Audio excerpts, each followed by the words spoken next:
You guys, this episode is so fun. We have the one and only Kate Kennedy from the Be There in 5 pod, and we get into all of our favorite things, I would say. We get into all of our favorite things. We talk about the latest with Blake and Justin, of course, something, Lauren and I have to get into. We also talk about Meghan Markle and As Ever.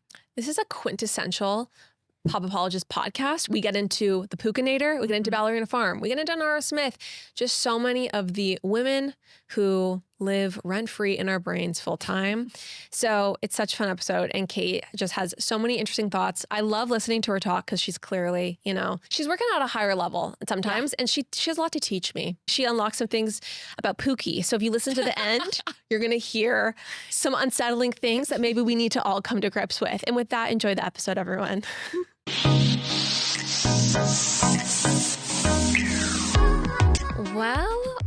Well, I'm so excited because today we are joined by the host of the Be There in 5 podcast, Kate Kennedy.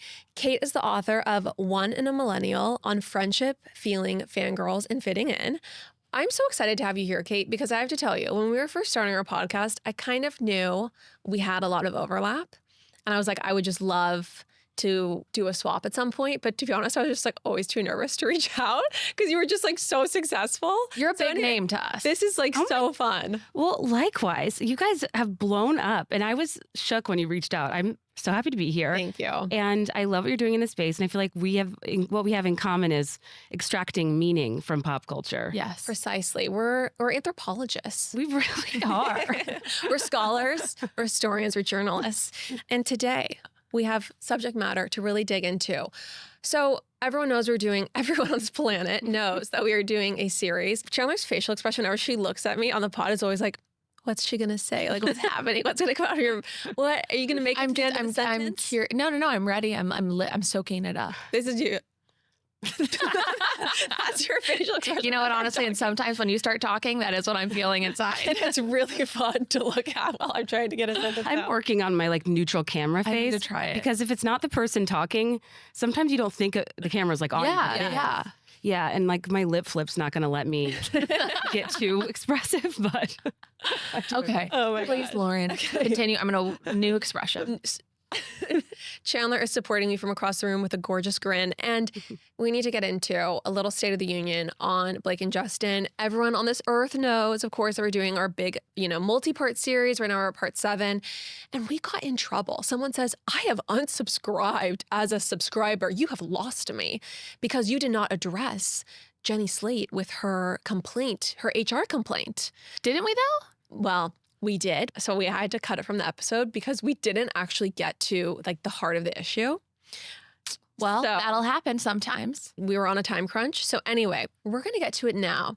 So we're just going to tie up a few loose ends, discuss the Hollywood Reporter article. This is not going to be another Justin and Blake episode, but I feel like we just need to make sure we're current on this topic so we don't lose any more subscribers.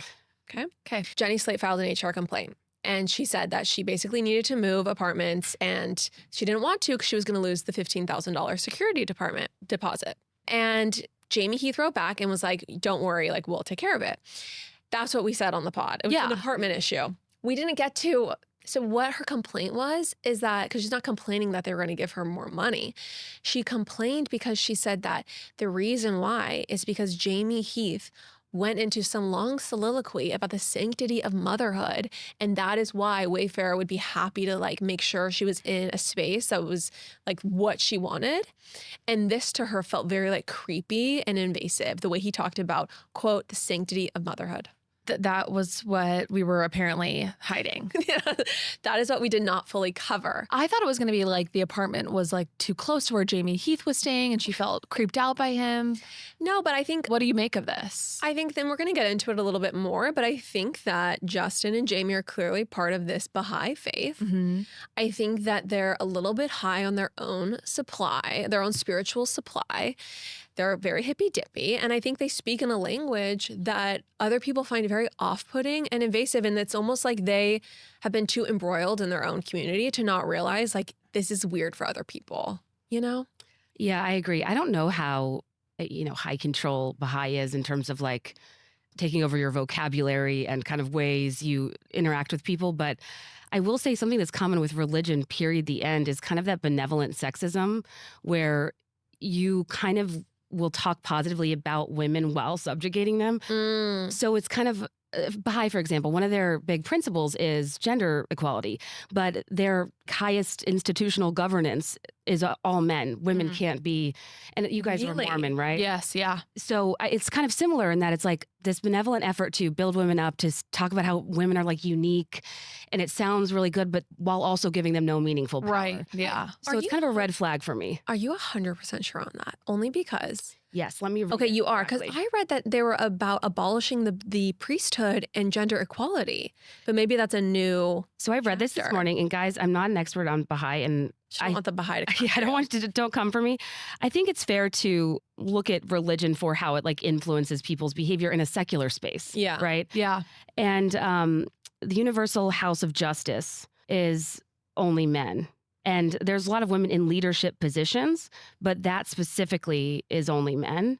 But gender equality is a huge tenet of the faith. So it's not to say that they're inherently discriminatory or sexist, but I can understand how, as a person who used to be in evangelical spaces, you can be spoken to as a woman in a way that feels belittling in the name of empowering you, but only for you in relation to somebody else, like being a mother, wife, or daughter. How you're of service to other people. Mhm.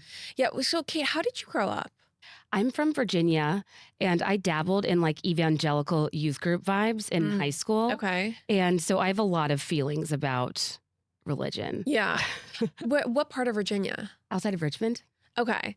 We're from Orange County, California, and I was listening to one of your podcast episodes yesterday, and you were saying how you like would have loved to have been like a Southern California kid. Yes. Like idolized it because you watched the OC and stuff like that. Well, I became obsessed with Virginia. So I've never in my life heard anybody say that. yeah, like I still kind of am. Why? Colonial Williamsburg? No, I fell in love with the artist's work, or I fell in love with the work of the... We fell in love with a woman. Say it.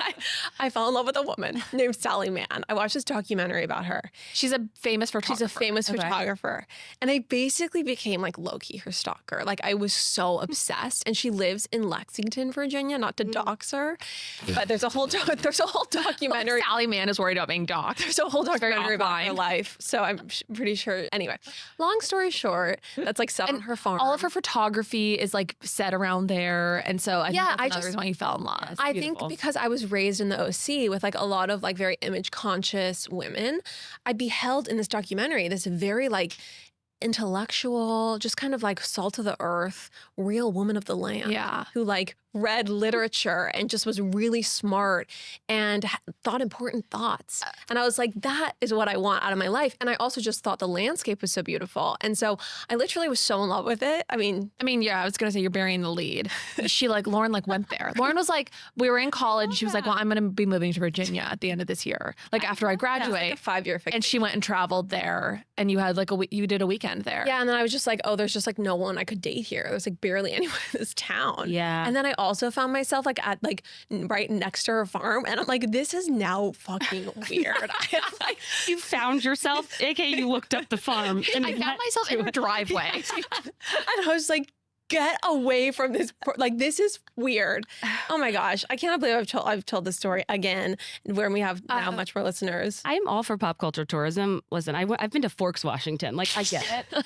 But it is funny for you to think Virginia women being like salt of the... I mean, I was down the street at college, like wearing a Charlotte Russe top and singeing my hair with a straightener. Like, it's not really the collective vibe, but I love that for Sally. Yeah, I was very naive and delusional about what I would really find sweet, though. there. Also, to add a layer of context to our Orange County upbringing, we were raised in in a beach town, but we were also like Mormon, heavily Mormon. Mhm. So it wasn't like we were in like string bikinis, like feeling ourselves on surfboards. It was like we were in, well, first of all, neither of us are athletic at all. Also, Lauren didn't like the beach. We were only allowed to wear one pieces. We weren't living that Southern We were not California living that life necessarily. glam life. One pieces were like hot. Yes. Right. I remember getting a tankini and my mom being like, well, we'll sew it. Like a Yeah. monokini. Yes. So anyway, it wasn't exactly the OC dream No. that people see. No, we were not living that lifestyle. And I just want to make it very clear. I did not actually go on the farm. I was like, I did. Oh my gosh, nobody is worried about this.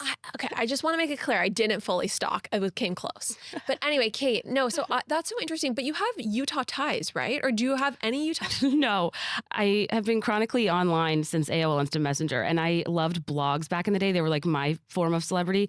And I just noticed throughout the 2010s that every single blogger I followed was Mormon. Mm-hmm. And so by the time I started podcasting, it became kind of a big theme of my podcast because at the time there wasn't a lot of discourse about influencers as celebrities Yeah. when I started 7 years ago. So I've just done a lot of investigative work about the Mormon faith, but also in the context of growing up in evangelical space, and kind of there's a lot of parallels there that I've kind of had to undo with like purity culture and stuff as an adult. Yeah. So I'm actually not an expert at all, just as I'm not an expert in the Baha'i faith. I should probably keep my mouth shut. But I think it's really interesting to talk about as women because religion is something that's so hard to criticize because it seems so positive on the surface, but you have to be mindful of how it can kind of subjugate women on the inside. You know? Well, and I honestly think, I mean, it's a perfect tee up because I have it in my outline we need to get to. And I think this is good. Let's kind of roam around. We'll get back to Justin and Blake. Okay, good. Let's keep it freewheeling. Okay. But it's kind of a perfect moment to touch on Ballerina Farm and your thoughts on Hannah, because I do think that is like the central criticism people have is like she's basically glamorizing subjugation. Some people will say it's knowingly. Some people will say it's unwittingly. So Yeah. what do you think? I mean, first of all, I know she's enjoying her Irish cooking school, but I do think she should go to Greece. It's about time. That's all she wanted was not that egg apron, but just to get to go to Greece. I think that she is a person that's a product of her environment that has now come to represent a system that she's a part of. And I think it's pretty inadvertent. Now that they're engaging more politically with, what is it, LV? The magazine. EV magazine. Yeah. It's a hard balance because I think people can like live their lives, and not be responsible for like the systems that they represent. Yeah. And I think sometimes people put a little bit too much on her because homesteading, I gather, especially within more extremities of the Mormon faith, like is something that's kind of desirable, right? Like living off the land, being industrious. When I had Heather Gay on my podcast, she was like, if you're within the constraints of like a homemaker type, you kind of do everything you can to like exercise your skills. And then when you max those out, all you can do is like reboot civilization. So she kind of positioned trad wives as like, okay, I've done everything else. I have to stay within the confines of my home though. So now let's just live off the land. And I thought that was kind of an interesting way to look at it. But I don't know. I think that she's become kind of a lightning rod for a lot of issues. And yeah, well, I think you're entitled to believe what you want. I do hate when it overlaps with spaces that are politically charged, like Evie. And it might be lying if I said it, didn't bother me. But like, I want her to live also. Yeah, I feel like with the whole Evie thing, I was just disappointed she didn't hold out for Vogue. Like, she's such a phenomenon at this point. She didn't need to go to this like startup right-wing magazine.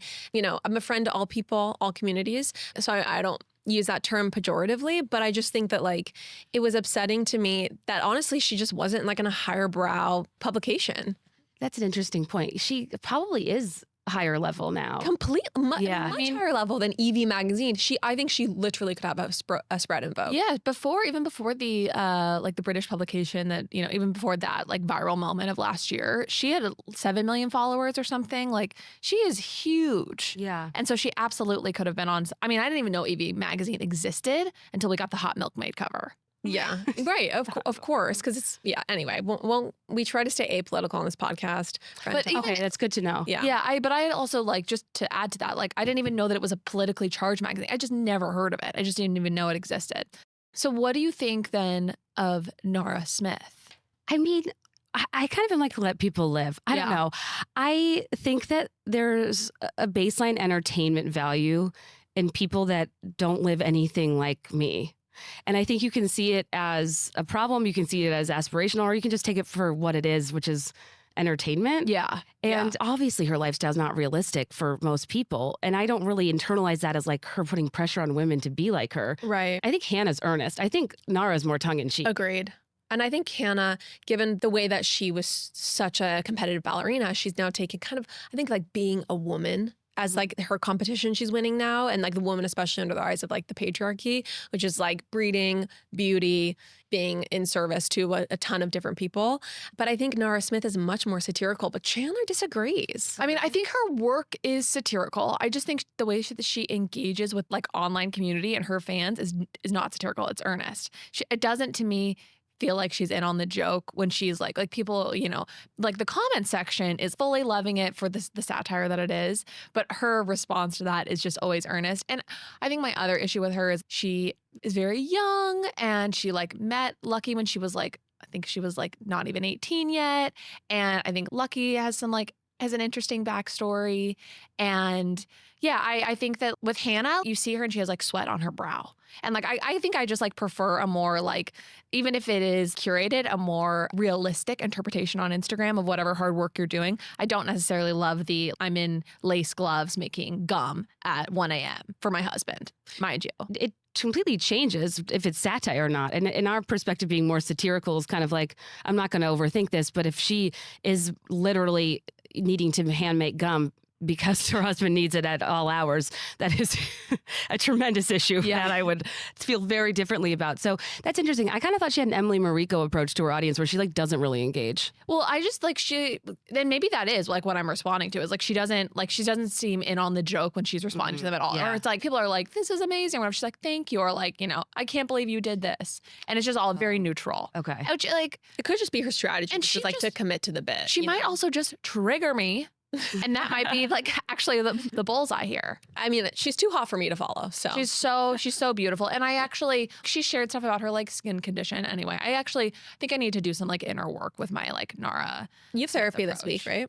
Usually Fridays. I also think like, and I do this too in our work, it's like you kind of work overtime to feel like you need to explain or have a valid reason for somebody not being your vibe. Yeah. I also think it's okay for somebody to just not be your vibe. Totally. You know? And that's what I think it is. Like we've talked about this before. Like I think there are people who get on Instagram for like aspirational content. And then there are people who get on there for, you know, just more like realistic people like them. And I think that like I tend to like not be as obsessed with like the aspirational side of Instagram, I guess, which I think maybe that's what she does. And that's amazing. Go women. Go women. Okay, we need to get back to Jake and Bluston. I got you guys off topic. So. No, no, it's great. Also, yeah, I have more to say on Nara, and I'm controlling myself to get back to Blake and Justin because I want to also get into the Hollywood Reporter article. Okay. What are you gonna say? Can we close the loop fully on Jenny Slate's complaint? Sanctity of motherhood. And do we have any more details about what that conversation? Yeah. No, we have no more details, but I'm gonna read part of this article, which I think will elucidate that conversation. Please. Okay. Lauren, you and I both have a trip coming up where we are wanting to look our best. Mm-hmm. Thank goodness we have Clean Simple Eats. I had a scoop of the Simply Vanilla this morning, just mixed with cold water. I swear, everyone, it tasted like melted ice cream. It's so good, and it gives you the cleanest energy. It feels amazing. It's 20 grams of clean grass-fed protein. I'm so obsessed with Clean Simple Eats protein powder. I'm so grateful they're a sponsor. Everyone, go to cleansimpleeats.com, use our code POPAPOLOGIST for 10% off. We love their clear protein, we love their Simply Vanilla chocolate brownie batter, and their new unflavored protein powder that can go into anything. You guys, Clean Simple Eats is the way to get the protein that you need. And we all know that getting a lot of protein in is the key to building muscle mass, to maintaining your vigor, your youth, your vitality. Yes. And the way to do that is with Clean Simple Eats and using our code, bitches. Love ya. POPAPOLOGIST for 10% off. CleanSimpleEats.com. Lauren, so a friend was telling me the other day how much she loves the early bird tincture.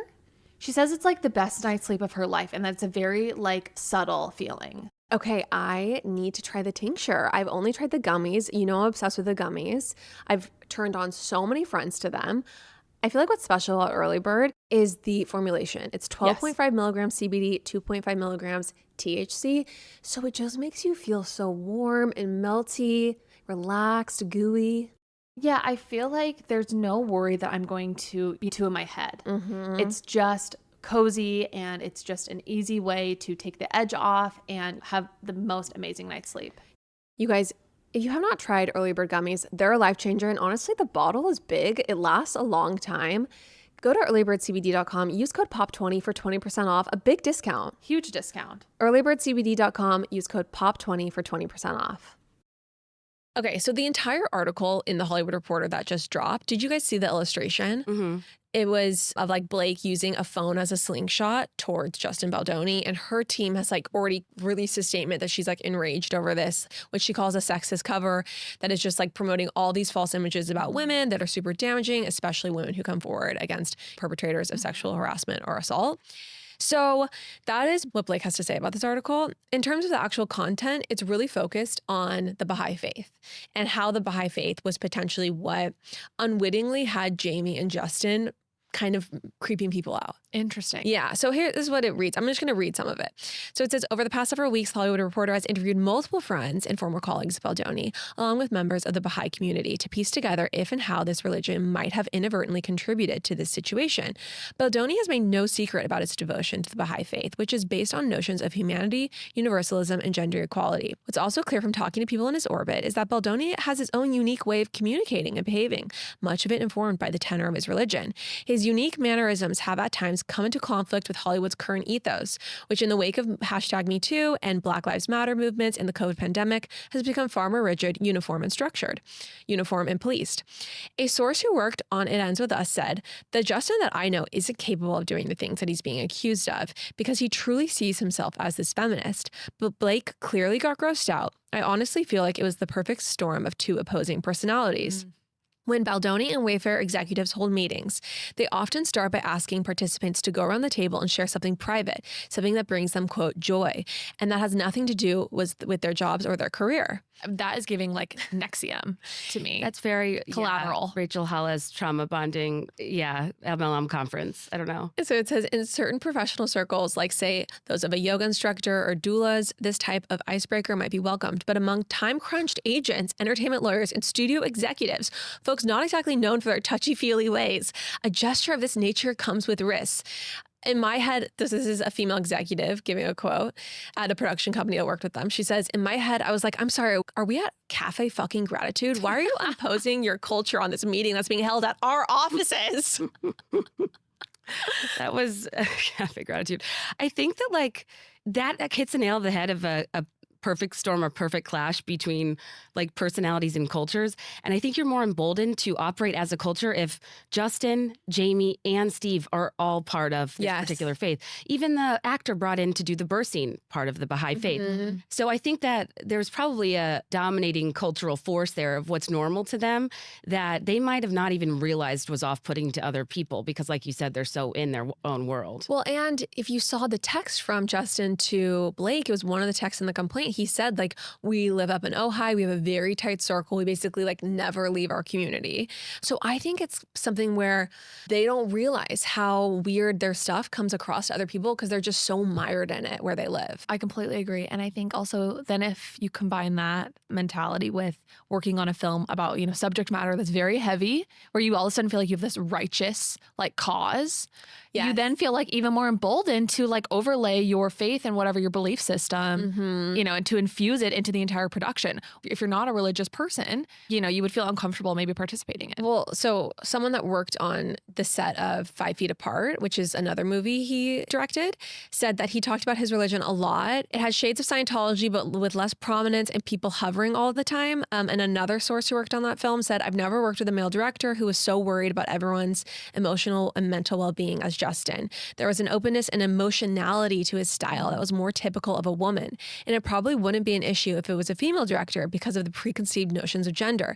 But if you get a bunch of Teamsters together who are told that they should share their feelings, of course, someone is going to ask, why is he such a freak? But Justin genuinely believes that if we do this, we'll work better as a group. There's a little bit of arrogance to it. It's like he doesn't want to acknowledge the world that we live in. I think this is why this situation is so challenging. I don't know where you guys fall. I ebb and flow a bit with evidence presented. I hear less about like a team and more so diving into all of it, but I don't think Justin's a predator. I've always kind of felt like it's a lot of either he was a green director that kind of looked over a lot of safeguards that needed to be in place, like, you know, managing expectations or choreographing a scene if the kissing was or wasn't expected, and him not saying no when she wanted to involve herself. Or it was a matter of interpretation where he has less boundaries than your average person, and that can be internalized in different ways. And I just think that it's really, I think that the religion piece adds an interesting layer in terms of how like the overall vibe and culture of the movie based on how many leaders were a part of it could have just made the girls feel a little bit like gaslit. Like, does anyone else see this? Like, this isn't normal for this type of environment type thing. You know what I mean? For sure. And especially when you hear in the context of they're really getting so mushy-gushy into their feelings and asking like invasive questions about and wanting to talk about the sanctity of your motherhood when you were just talking about like your, residence situation or where you're staying. I think that you can understand how all of a sudden it just would have started to feel just very like, I'm thinking invasive kind of, I feel like I've said that word too much, but just very like inappropriate.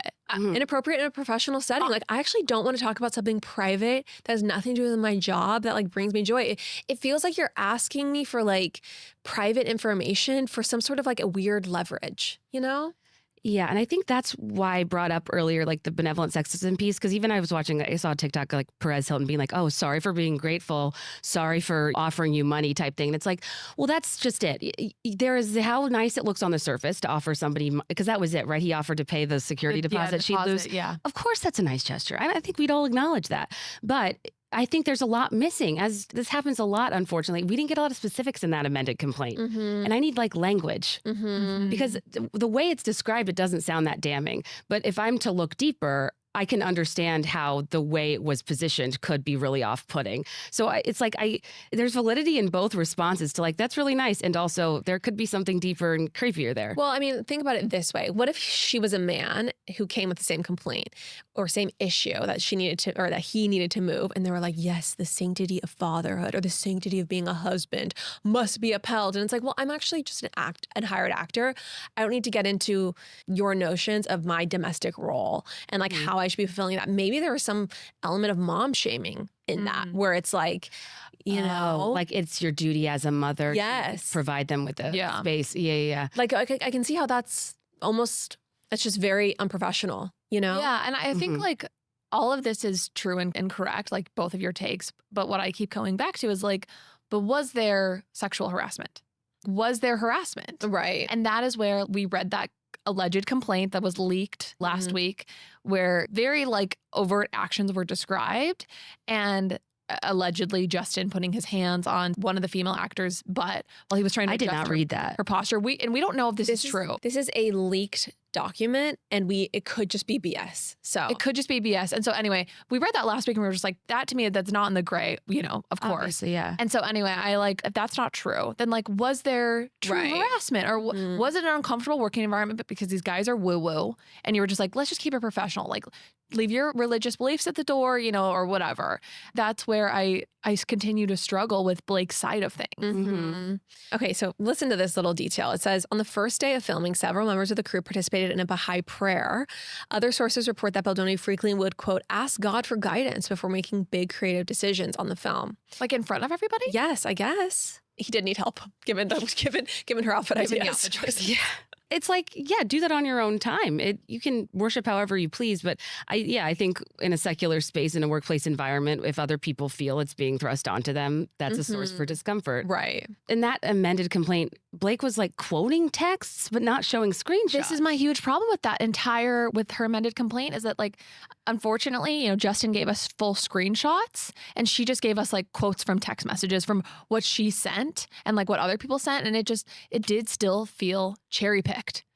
Yeah, I was kind of surprised by that, because the smoking gun would be other women coming forward and having concrete complaints. And they said like in their selective text that wasn't a screenshot, they would say like, we have this in writing, but no, we're not going to show it to you. And I don't know if they're holding out till trial or whatever, but they seem pretty confident that like the truth will come to light in the trial. Both sides do. Both sides do. Shocking. And, like, I think one of the quote texts that was in her amended complaint said something about like, I think it was about, after they'd agreed to the list of like demands or whatever, when they went back to filming, it was like, it's all right. You never have to hug him or something, like he won't touch you.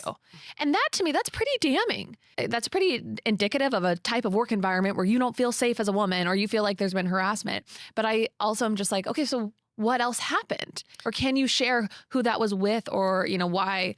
honestly, I want to know the text before that and the text after that. I thought the quoted texts were very telling and really supported the argument that Blake was using her leverage not to take over the movie, but on behalf of the other actors as a woman in the more powerful position to say no more of this.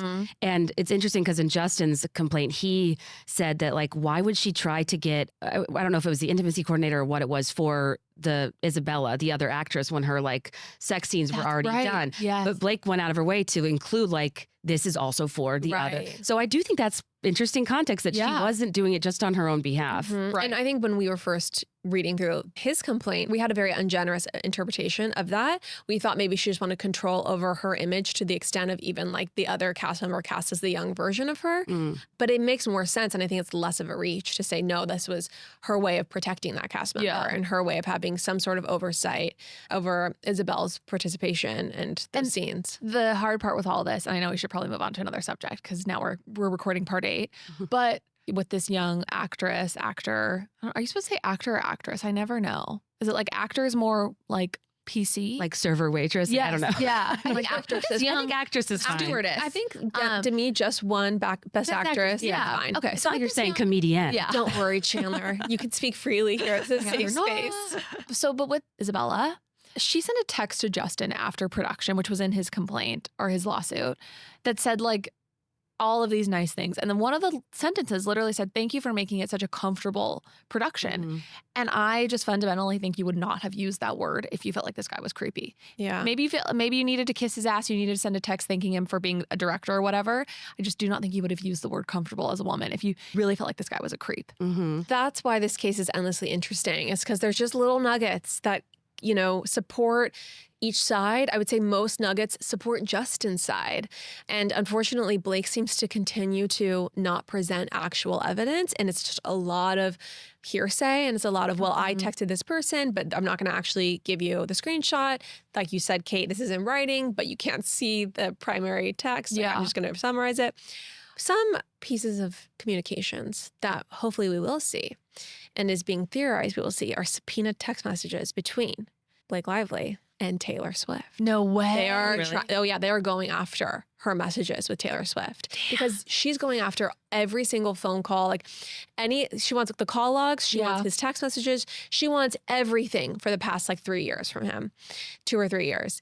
And what I've seen is that his attorney is now saying, well, we want all of your communications with Taylor Swift that could have anything to do with this. So can you imagine if we get the text like first Super Bowl that Taylor went to and Blake's like, I think I'm gonna wear this tracksuit and do my hair really big. Like, and I was like, what if you wear 40 bracelets on each arm?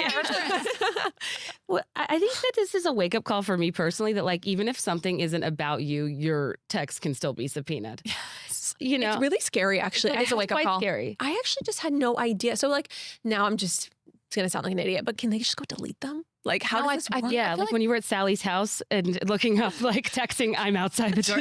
Can you delete that? No, 100%. Can there be some revisionist history, or is that something you go to jail for? I mean, like, I literally think it's justice. like, I think unless you were on like maybe an encrypted, I actually don't even know. I don't know. Maybe WhatsApp is the WhatsApp is like it would be encrypted very signal. hard for me to imagine that these celebrities aren't all on some sort of like encrypted auto delete. Well, but what's system. interesting is I think a lot of them are like iOS messages. Like iOS screenshots, not like WhatsApp screenshots. Fools. Anyway, or maybe they are, and I'm totally out of my depth here, but I would believe that you can literally subpoena like messages especially from Apple. Pop Apologist is brought to you by Progressive Insurance.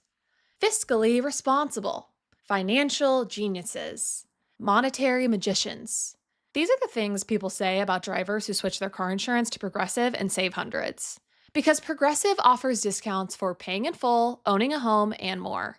Plus, you can count on their great customer service to help you when you need it. So your dollar goes a long way.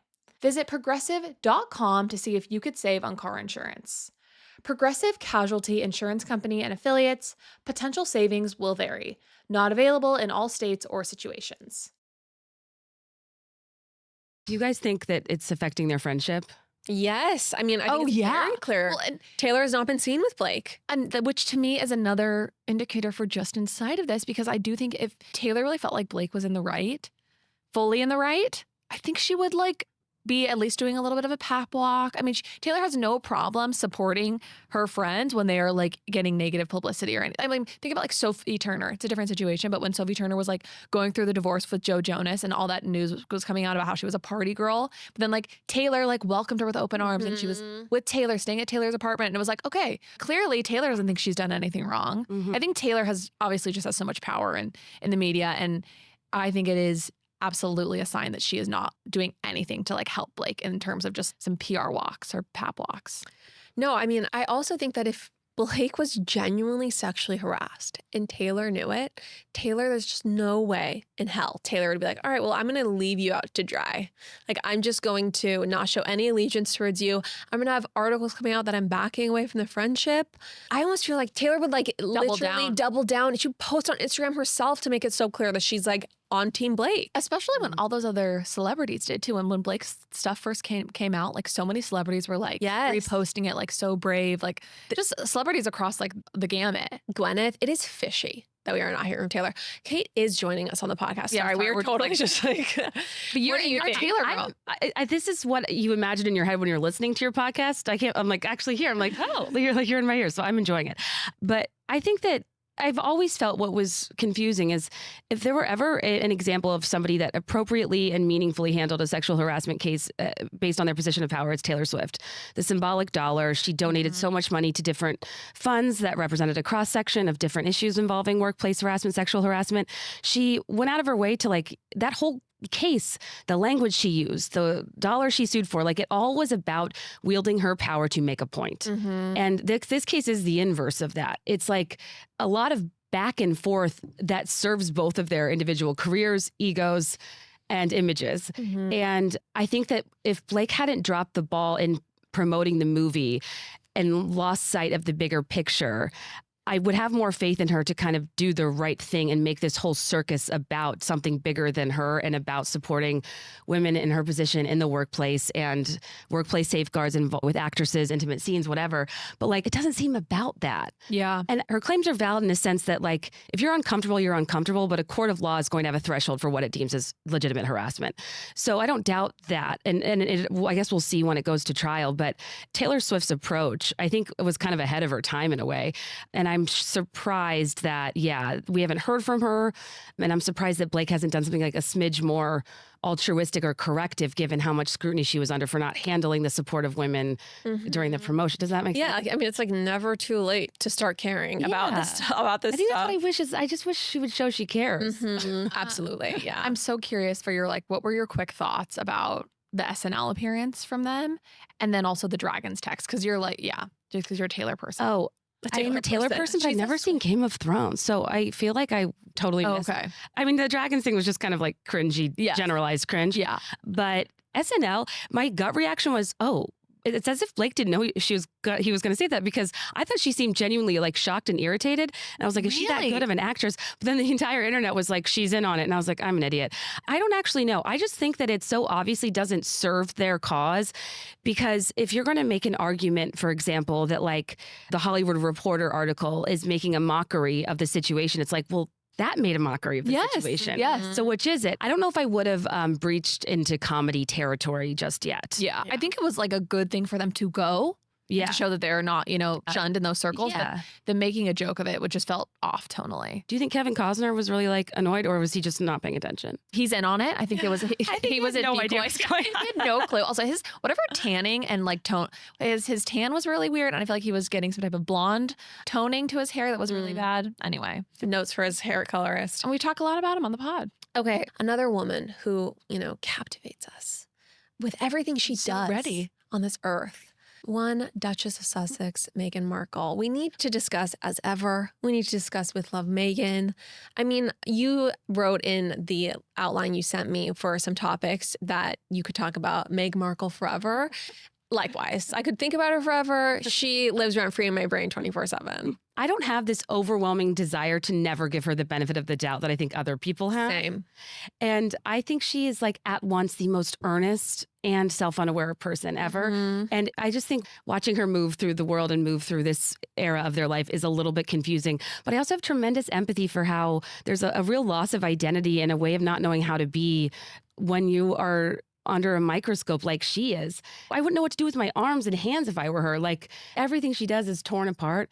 And I actually think as ever, per literally the definition of that, phrase, salutation, this is like a return back to her original state. This is the TIG. This is the 2016 blogger era that she's still at the restaurant. Like, I think I think it's going to be a little bit hilariously out of touch and curated like Instagram was in 2016. And that's what I'm excited for. The aesthetic is wedding photography. Yeah. I don't know if you guys have picked up on that, but it's fully like a wedding photography vibe and aesthetic, like the mood board or her bulletin board. Yeah, well, even just like the photography style and just the entire brand, I think is going to be this, like, they call it fine art film photography, and it's with a specific kind of camera, with a specific type of film. Like and high res. It's Contax 645 with actually a very wide aperture. So it's very, would be proud. It's very blurry and very pastel tones. Yeah. And anyway, if you look up fine art film photography, you'll see the exact same brand. And it's actually like some of the most talented people in that field live in Santa Barbara. So I can understand how she was influenced. But I think that aesthetic actually just perfectly encapsulates what people find disingenuous about Meghan, which is that she's so curated. Everything is always so perfect that it comes across as disingenuous and like you don't know the real her. That's what Bethany Frankel, she weighed in, of course, at 2 a.m., from bed. And she said that Meghan has an authenticity problem. People don't know what her real identity is. They don't know who she is. And it seems to me like this is a continuation of that, like this brand. I feel like even just seeing the rollout, and I want to like her. Literally, I want to like her. I read Fighting Freedom. I had as my Instagram bio that I was Meghan Markle's defense attorney for like a long time. So I want to like her, but it's just like, give me a little something. Like, I am not looking for videos of your landscaping. No more roses. The stray child's hand in the grass. It's just like, can I have a sultry selfie? Can I have like an edgy, blingy moment with a glass of wine? I don't know. Like, why is it all so G-rated? I agree with you, and I'm excited for that. Like, I think there's something funny about like the years of her life where she had to turn inward with such turmoil and scrutiny, and where they escaped. Like, they escaped in 2020. I think the world and the way we view influencers and celebrities fundamentally changed during that era, where there was a meaningful shift from aspiration to authenticity, and people really want you to be relatable now in a way that was not the case in the mid 2010s when the TIG was at its peak. And she wants to be like probably like a barefoot Contessa, Martha Stewart lifestyle curator vibe that I almost don't know if she doesn't realize that doesn't quite land anymore. And I think it'll be interesting. But I also feel confused because when some people do that sort of stuff, like Wishbone Kitchen, for example, like if she does like a really beautiful tablescape and a meal and all this stuff, like people love it. But if Meghan will do it, it's kind of like disingenuous and try hard and curated. And I just think it's a little confusing because if we're taking her out of it, that type of content I am interested in. If it's like hacks and how-tos and food and crafts and whatever, like sure, sign me up. But there's something about assigning her to it that like kind of, I don't know. I think what we're missing with Meghan is a critical understanding of like what she's truly good at and interested in. Because I think like, okay, like I'm here for the curated content. If I feel like you actually are an amazing chef or if you're any of these things, but she just, to me, I'm like, jam? Okay, you like jam? I like living in beautiful homes, which doesn't necessarily make you by default interesting person. Yes. And so I'm just missing like, where does Meghan plug into one of these things in a way that's like innate to her, more than just being a beautiful person with, expensive taste and, wanting to curate that. But what I will say is I do think her video announcing as ever was her attempt at being less curated. Yes, that's and I think to me that was like, okay, she's listening. Thank you for listening. I think that compared to even just like the Netflix trailer for With Love, I think it was dressed down, and I totally appreciated that. One other thing, to your point about why is she always so G-rated, I believe she's a G-rated person to begin with. I don't think she's as crass as you and I are. Didn't they watch a Disney movie? She's always been earnest and kind of more PG of a girl, which is great. It's very becoming, not unbecoming, as our dad would say. As our parents would say. And I think too, she is still married to a prince. And I do think that when you sign up for that, you do take on a level of like, okay, I probably can't say the C word on my podcast. I think there's a mantle of decorum that is placed on you that I think she has to carry forward. Heavy as the crown. Heavy is the As fucking Lisa crown. Vanderpump would say. I don't know if you've gone through like the archives of the TIG, but like Oh, no. the TIG is what this show is. So I think that's why I think it's like a return to her baseline existence, which is authentic. Yeah. What she's good at, to your point, I don't know if if specific categories like florals, landscaping, cooking, hosting, but I think she's like kind of bloggery in that she's an expert curator. Yeah. And I think she's an expert at like curating an aesthetic, which is kind of hollow. Yeah. And does have its limits. And Right. I think that's a really, fair point. And I think it would, at this point, it's like anything she does, however curated, there's going to be a lot of people polarized. So she might as well just like lean into being goofy, being more honest, being more transparent. Like I actually would really like if she loosened up a bit. And I think that her being tense is a function of the scrutiny, but I at this point, it's so hard to win with the general population. You might as well just try something different. Yeah, I mean, also, I feel like we don't know what's coming. There could be something different in the Netflix series. Like, she could be a little bit more unguarded. Maybe she's not going to try to present herself as this, like, expert homemaker. Maybe she's going to be like, I've always wanted to live in a house like this. I've always wanted to be able to, have these moments. And I bring in expert friends to, like, show me. Like, I feel like, we just recorded an episode with the designer who helped me with the space in Brooklyn. And I did not come into that recording like I had an exact vision for what I wanted brought to life. Like I was like, no, I honestly feel like very unsure of myself and my decisions. I needed an expert. And hopefully Meghan took, had a similar approach where if she's not a subject matter expert, there is a like realness to it. And it's not like, oh, I'm an amazing chef. Watch me, make ice cubes with flowers in them. Yeah. Does that make sense? That's a great point. I'm hopeful for that, but I do think it's going to be, I think the silliest thing on it is going to be like her getting flour on her nose. I know, I'm so messy type thing. But yeah, I think that per the Bethany of it all too, one thing I'll say, I am curious if Netflix has somewhat of a Bethany clause, like the Bethany clause with Bravo. Yes. They get a chunk of your business. I thought it was interesting. She said in that video, Netflix, they are distributing my show, but they came on as a partner of As Ever. Yes. And I thought that was interesting. Well, I mean, it makes sense, right? Like if she's going to be using this show to promote a bunch of products, it's like Netflix wants the Bravo Bethany clause. So why, As Ever is a salutation people often use in letters like with love. Why isn't it As Ever, Meghan? Because she already had used with love, Meghan. That's why I think As Ever is very recent. Right. Wasn't As Ever just because of the trademark issue with American Riviera Orchard? She made a point in the video to say, I secured this in 2022. Right. But then why go all in? Arrow, American, the hardest R name of all time.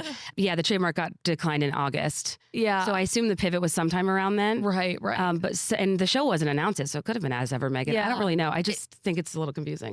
One thing with her, there's so many announcements of names and there's just so few products or episodes or whatever that like I'm ready to lock in on some names and to just be like present for like the name and not ready for the execution. I'm ready for the execution. I feel like we've been in the mood boarding mood boarding for 5 years. Literally name, ideation stage for years. Chandler and I love to bemoan the fact that like Nepo babies and people like in Meghan Markle's position, they think like going to work means like sitting down with like basically a team that's been paid a lot of money to make like really expensive PowerPoints for you and you're like dreaming your vision. Yeah. And I feel like she's just been at that stage. Like that's what they consider work. It's like going to meetings where like they're the star and like they're being presented a bunch of like ideas by like really underpaid creatives. Isn't this what we kind of heard though? And that what was I can't remember the publication, that article we just read about. Yes. About the two of them. Vanity Fair article where it was like, they basically don't necessarily come to the table with the best of ideas. And it's kind of hard to get them to like move into the execution stage. And to commit to it. Yeah. I did read that. They want to walk it back because they get all afraid when it actually comes to doing it. Exactly. I think I was kind of more of an apologist until the whole podcasting thing. Because I think as a person who understands this job and industry, I was like a team of 28 people, 20 some $1 million, 12 episodes that took 3. I'm sorry. It's just like, it's not that hard. It has its own challenges, but like you don't need that to put that out. No. And to not even like, I don't know, the whole thing frustrated me to no end. And I think that, and I think Bill Simmons at Spotify was also like called them grifters. That was kind of like a moment of pause for me of like, okay, I think that it's kind of, I don't like the inserting yourself into like popular industries and thinking you can do the best job at it, but you're not bringing anything to the table and trying to meaningfully contribute. Right. I don't know. I will say when it comes to the Vanity Fair article, I felt like it was a real corroboration for the rumors that, or like when the palace said we're investigating her bullying, that to me, I thought was like a smear campaign. I was like, this is fictitious. Like this is fiction. This is them thinking she just has this very abrupt work ethic and whatever. She's like getting in trouble because she wants to hit the ground running and is a little aggressive. I honestly can relate. But I feel like when Vanity Fair put out their article and they had quotes from people at Spotify, I mean, I actually have it on this outline. So one of the quotes from the article is, it said, the source who worked in media projects says Meghan's own relationships with employees tended to follow a familiar pattern. She'd be warm and effusive at the beginning, engendering an atmosphere of professional camaraderie. When something went poorly, often due to Meghan and Harry's own demands, such as a teaser for Archetypes being released 5 months before the show premiered and before there was any tape to promote, Meghan would become cold and withholding toward the person she perceived to be responsible. The source says it was, quote, really, really, really awful, very painful, because she's constantly playing checkers. I'm not even going to say chess, but she's just very aware of where everybody is on her board. And when you're not in, you're to be thrown to the wolves at any moment. In practice, they say that manifested as, quote, undermining, it's talking behind your back, it's gnawing at your sense of self, really, really like Mean Girls teenager. And so there's a part of me that, I don't want to believe this is true about her, but it's like when there's enough smoke, there is a fire. Mm-hmm. I just have to say, I work still at in a professional corporate job. I cannot imagine having a boss like that or anyone who I work with. I mean, I guess she's a celebrity too, so maybe she gets like a pass for some things. You know, people, whatever, will put up with it. But like, cannot imagine like that type of undermining mean girl behavior from someone who I'm working for. Mm-hmm. Yeah. Especially who's like a celebrity and holds all the power. Exactly. No, Right. And who you want to like you. Mm-hmm. Also, the guy who dropped that they were doing this bullying investigation, who gave the quote, he has just released a new quote saying that he actually helped them plan their wedding and he called it a magical experience, that portion. The guy who's like, was it the palace investigator on his behalf? It says former royal aide who accused Meghan Markle of bullying, quote, has no regrets. And he has given a quote that he did this interview with, I think it's 60 Minutes Australia, but he was like, I have no regrets for how I handled that. Like there was investigations essentially. I'm laughing a little bit because I'm thinking about like, I don't know, M16, like investigating the bullying, like Meghan Markle. I mean, I think we're all pretty clear on that the palace bullied her pretty intensely. Yeah, for sure. And, full neglect of her mental health and well-being. Beyond that, the media campaigns against her as part of the royal rota. Like, I think there's a lot of mutual weirdness. But yeah, I think we also have to listen to the staff turnover. They've had so many different heads of Archewell, publicists, like they have a lot of staff turnover when they were in the royals and in their like privatized stuff, which like in theory, who wouldn't want to work with them, right? Mm-hmm. Unless it's not a great environment. I think that is like the biggest litmus test for any celebrity is like, are there friends? Are there staff, like people who have been there for eons? Forever. Yeah. That's for everything. Like anyone, if you can retain people that work for you, that just goes to show like people enjoy working for you. They want to work with you. That says a lot. And especially because a lot of times like it's how you treat your employees, people who you have power over, whatever. That shows a lot about your character. And the fact that everyone flees. Like someone had to go on like a mental health break. Yes. After working on the podcast, I guess. Oh, really? Like the podcast that never even was. Like not even Archetypes, I mean. Well, this is also confusing too, because that's part of my gut check with Blake and Justin is the entire cast unfollowing and not speaking to him. I'm like, I keep going back to that being like, does she have enough power and pull where she could meaningfully get everyone to flip on their instincts and just completely reject a person that is sincere, kind, and genuine? Maybe she does have that power, but I do think it is hard when you're looking at that as evidence because it does seem like Occam's razor, like the simplest explanation is typically true. And I think with Meghan and Harry, like enough people don't want to work with them that something about their working style is not ideal. Yeah. No, absolutely. Okay, let's move on from Meghan to another brunette. A captivating woman. For me, in my heart. At first, I was not a fan, but I am now probably her biggest fan. The Pookinator, one and only Campbell Puckett. Okay, I love the Pookie, but I always need people's thoughts on Pookie. Pookie's staying power is remarkable. It is. I think that to their credit, I thought they were going to be a viral moment. The original video, the quintessential Pookie, the da-da-da. I'm on board with Pookie. I think she seems very sincere. I think she seems sweet. I'm not fully there with Jett. Yes. And I think that anytime there is a level of performance with a couple's affection for one another, I'm uncomfortable. It's kind of a red flaggy to me in the way that a too long of an anniversary caption is. Yeah. You know, and so I have feelings about Jett, but Pookie herself, I think, seems absolutely lovely and I want great things for her. And she seems to love being a mom and I'm really happy for her. And I think that like whatever she's doing is working because she could have just been a blip in the radar. For sure. Well, I think what's interesting is I think Jett is low-key the star of that account. Like she's obviously stunning and has really cute outfits. I think does a great job in her role, but he's what's really the people are there for because he's doing all the over-the-top performance. And if you notice in their ads, he's always in the ads. You can tell the advertisers are like, and they have said this, like when he started being in her content and on video, that's just when, and that's like what it became. Yeah. So even though it's like branded as her, it's really kind of him, interestingly. For me with Pookie, I think Pookie seems genuinely happy. And she seems just like sweet and happy. And I don't think there's any like blink twice, you know, if you're miserable Pookie happening. I think where I get icked out is with Jett's performance and with his over-the-top thing, which I get is maybe now comedy and people love that. But I am just imagining in my own relationship if Ben literally, the camera goes out and he's like, and that's the only time where he's maybe telling me that I look absolutely fire. I mean, maybe he's telling it to her in other times, but I think I would start to just like, wait, do you actually mean this? Or are you just trying to capture some content? It's real. And that's where it could be coming from a real place, but I think that's when I would just like, I don't know, it just loses some of its luster, frankly. He walked up to her at the bar when they met. I know like everything about them. And he said like, you're the most beautiful girl in the world. He said she looked just like a princess. And that's what he wanted. You know, I like also, I think if my husband was like, the hottest thing to him was a princess. Woof. I think there's some people that like that type of by the book romance and some people that find it insincere. And I think, yeah, to me, it's a bit off-putting, but I think it works because unrealistic extremes work on the internet and people being like, get yourself a guy that treats you like Jett does. And, you know, the way he showers her with like flowers and teddy bears and bagel sandwiches is kind of like, oh my gosh, it's ripe for people tagging them, being like dreams, goals, whatever. But I also think that like with influencers, you can't break the fourth wall in your mind or else it all becomes insane.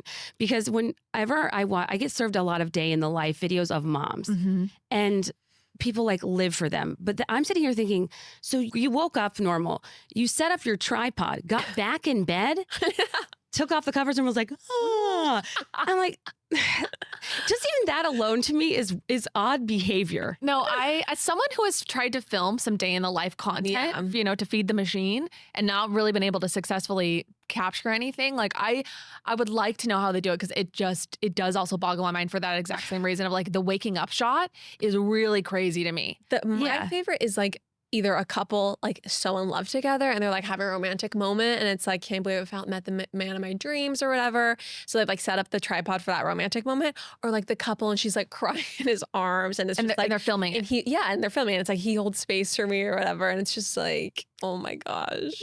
Yeah, you have to imagine behind the scenes. I mean, when he comes in and he brings her bagel sandwiches, like he has to say outside the door, I'm about to come in. Oh, for sure. Yeah. And she's always has a perfect blowout lip gloss done. Oh, completely. Like Pookie's lip gloss to me is the smoking gun. Like, like as we've been talking, I'm like, God, lip gloss goes away. So what's the point? I know. What a racket. Hers is always perfection, even post labor. I think she seems sweet. I think she does seem happy. And yeah, I have such a soft spot for Pookie. I don't know. I'm suspicious of Jett, but I feel what are you going to do? Maybe also this conversation has been harmful for me because I feel like it's unlocked something for me, which is a lot of his love for her is based on her physicality. And they don't... Not her mind. Not her mind. Like, he always talks about how he loves that she looks like a princess. And maybe there's something that's not good about that. I think, like, if Ben told me that I looked like a princess repeatedly, I would be... He says that like on every video. Like, yeah, basically. It's weird. My husband. Once again, if that is your man's like fantasy, that is gross to me. That is a turn off. Yeah, he's cartoonish in his Yes, He's like, there is like a Gaston to him, to Jett. Yeah. And some people might like that. And I think the internet gets a kick out of that. And that's part of the success. But I do think that in reality, implementation of that type of romance is incredibly unnatural. Totally. Also, well, this has been this recording. Wait, I have to say one more I don't thing. want you guys to keep talking. No. The shopping for Pookie as well is very odious to I me. love that. Where it's like, I can't do a good job, but he's in Palm Beach and he's going to get something really big. Yeah. Anyway, but it is sweet. He does seem like a very doting father. And so I'll give him that. I think that's sweet. Listen, there are worse things you can be than doting, sandwich wielding, calling you a princess. Like, it's not that. It's just, I think like it's a type of affection that you don't see very often these days. Right. And it's entertaining. But I think we kind of are looking under the hood. Yes. And I support you in not doing so. I know. There's something about their content. It's the same as Ballerina Farm. Like I actually don't know. Now it's dawning on me that maybe in the moment it would feel disingenuous and I would not feel loved for who I truly am, but more of like my presentation. But it's like Ballerina Farm. Like even though in my head intellectually I know this is rigorous work and it's probably wouldn't feel great to do, there's like a delusion where I'm like, actually, it's just the land, it's the wind, it's the sunlight, it's the soil, it's Mother Earth, it's where we came from, and it's very peaceful. But a lot of people are like, this looks like my nightmare. Anyway, I have a lot of delusions. This has been such a fun episode. Kate, where can people find you? They need to listen to your podcast. But we have an episode that's live today where we're going to be chatting about so many similar topics. So we should probably let everyone know that they can go listen. Yes, to be continued. My podcast is Be There in 5 on Instagram at Kate Kennedy. And my book is One in a Millennial, and it just came out in paperback. And thank you guys for having me. You guys are so much fun. I feel like I listened to your podcast, so being here in person, what a dream. Oh, thank you.